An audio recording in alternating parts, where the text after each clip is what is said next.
প্রায় 450 কেজি নিষিদ্ধ বাজি সহ দুজনকে গ্রেফতার করলো চণ্ডীতলা থানার পুলিশ। দেখতে পাচ্ছেন এই যে বিপুল পরিমাণে অবৈধ যে বাজি সেগুলোকে উদ্ধার করা হয়েছে চণ্ডীতলা থানার বিভিন্ন জায়গাতে অভিযান চালিয়ে, এবং তার পাশাপাশি দুজনকে গ্রেপ্তার করা হয়েছে, রাজু নাথ এবং গোবিন্দ অধিকারী, দুজনকে গ্রেপ্তার করা হয়েছে। পাশাপাশি আরও একটি ঘটনা দেখতে পাচ্ছেন যে ব্যাটারিগুলো, এই ব্যাটারিগুলোও পুলিশ উদ্ধার করেছে, 8টি ব্যাটারি, বিভিন্ন গাড়ির ব্যাটারি এমনটাই জানতে পারছি, এবং এই ঘটনাতেও একজনকে গ্রেপ্তার করেছে পুলিশ।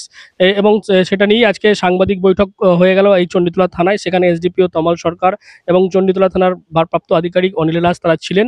তাদের যে সাংবাদিক বৈঠকে যেটা বক্তব্য, এই যে বিপুল পরিমাণ যে নিষিদ্ধ বাজি সেইগুলোকে উদ্ধার করা হয়েছে এবং এই ঘটনায় দুজনকে গ্রেপ্তার করা হয়েছে। আচ্ছা, কি কারণে আজকে সাংবাদিক বৈঠক? আজকে মেনলি দুটো ইস্যুতে এখানে আমরা সবাই একত্রিত হয়েছি।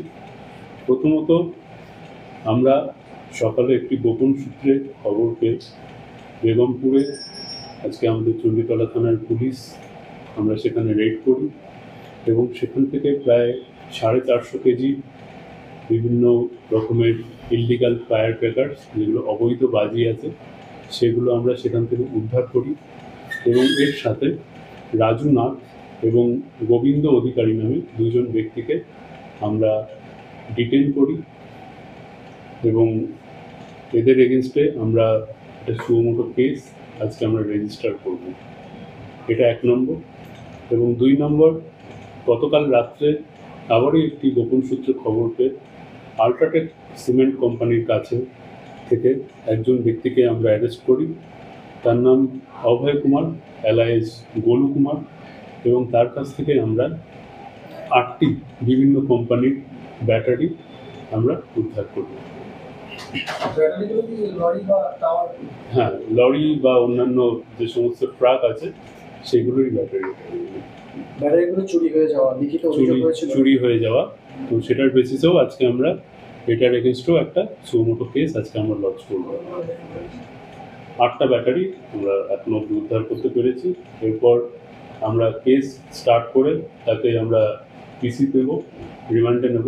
রিমান্ডে নিয়ে তাকে জিজ্ঞাসাবাদ করে এরপরে আমরা পরের স্টেপে আরও এগোবো, যে সে অন্য কোথাও এই ধরনের কোনো চুরির সাথে যুক্ত ছিল কিনা, বা তার অন্যান্য কোনো গ্যাং বা সঙ্গী ছিল কিনা, সেগুলো আমরা পরবর্তী পর্যায়ে আমরা এগুলো দেখছি।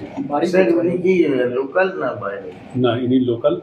এনার বাড়ি হচ্ছে মধুকুণ্ড, বিহারে। ভিন রাজ্যের আর কি? ভিন রাজ্য। সেটা আমরা এখনো অবধি এটা আমরা পরে জানাবো। এটা আমরা ইন্টারোগেট করে পরে আপনাদের জানাবো। বাজি 350 কেজি তদবি, রং মশাল 30 কেজি, হাওয়াই রকেট 25 কেজি এবং চর্কি 45 কেজি, অ্যাপ্রক্স 450 কেজি বাজি আমরা উদ্ধার করতে পেরেছি। আগামী তো কি অভিযান চালাবেন এই সমস্ত নিষিদ্ধ বাজি? আগামী দিনেও চলবে। আপনারা জানেন, মানে আমাদের প্রায় প্রতি মাসেই এই ধরনের অভিযান চলে। তো যখনই আমরা এই ধরনের কোনো খবর পাই, তো আমরা সাথে সাথে সেগুলোর বিরুদ্ধে অ্যাকশন নিই। আগামী দিনেও এটা চলবে। হয় আমরা দেখেছি এর আগে অনিল রাজ যখন তিনি জাঙ্গিপাড়ায় ছিলেন তখনও কিন্তু এই শব্দ দূষণ নিয়ন্ত্রণ করতে কড়া পদক্ষেপ তাকে নিতে দেখা গিয়েছে, এবং পুজো কমিটিগুলোকে ডিজে ব্যবহার না করে তারা বারবার জাঙ্গিপাড়াতে আমরা দেখেছিলাম সেখানে বাদ্যযন্ত্র দেওয়া হয়েছিল কমিটিগুলোকে যাতে শব্দ দূষণ না হয়, এবং চণ্ডীতলাতে তিনি দায়িত্ব পাওয়ার পরও দেখতে পাচ্ছি আমরা সেই শব্দ দূষণ বা বায়ু দূষণ রোধ করতে কিন্তু কড়া পদক্ষেপ সেখানে দেখা যাচ্ছে যে এইভাবেই অভিযান চালানো হচ্ছে বিভিন্ন জায়গাতেই চণ্ডীতলার, এবং সেখান থেকে অভিযান চালিয়ে এই 450 কেজি এই নিষিদ্ধ বা অবৈধ যে বাজি সেগুলোকে উদ্ধার করা হয়েছে, এবং নির্দিষ্ট যে ফায়ার অ্যাক্ট রয়েছে সেই ফায়ার অ্যাক্টে কিন্তু পুলিশ মামলাও করবে, এবং আগামীকাল তাদেরকে কোর্টে তোলা হবে, রাজু নাথ এবং গোবিন্দ অধিকারীকে। পাশাপাশি যে ব্যাটারি চুরির ঘটনা হচ্ছিল সেই ঘটনাও একজনকে গ্রেপ্তার করা হয়েছে, তাকেও কিন্তু কোর্টে প্রডিউস করা হবে, এবং পুলিশ জানিয়েছে এই রকম অভিযান কিন্তু আগামী দিনেও চালাবে চণ্ডীতলা থানার পুলিশ। আপনারা কি বলবেন পুলিশের এই ভূমিকা নিয়ে? অবশ্যই কমেন্ট করে জানাবেন কমেন্ট বক্সে। আর এরকম আরও খবর পেতে নজর রাখবেন ডিএনএন বাংলায়। ডিএনএন বাংলা সবার মনে, সবার ফোনে।